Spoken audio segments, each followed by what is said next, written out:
আমরা যদি কোরআনকে জিজ্ঞেস করি যে কোরআন তুমি যে পৃথিবীতে এসেছো তোমার হিস্ট্রিটা বলো, কবে আসলা, কবে নাজিল হয়েছে? কোরআন বলবে শাহরু রমাদান আল্লাযী উনজিলা ফীহিল কুরআন, আমি রমাদান মাসে এসেছি, যেন তেন মাসে আসিনি।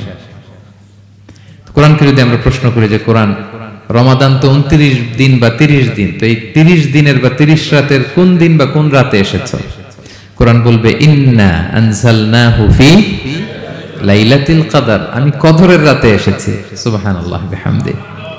ওমা আদরাকা মা লাইলাতুল কদর, কে তোমাকে জানাবে কদর কি? লাইলাতুল কদরি খায়রুম মিন আলফি শাহর, কদরের রাত 1000 মাসের চেয়েও সেরা।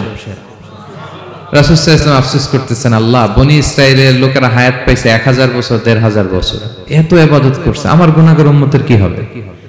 আমার গুনাহগার উম্মত তো 60-70 এর মধ্যে মরে শেষ।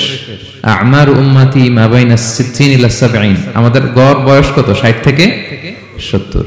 আল্লাহ বলেন চিন্তা করো না, লাইলাতুল কদর খায়রুম মিন আলফি শাহর, তোমার গুনাহগার উম্মতের জন্য আমি কদরের রাত দিয়েছি, 1000 মাসের চেয়ে সেরা।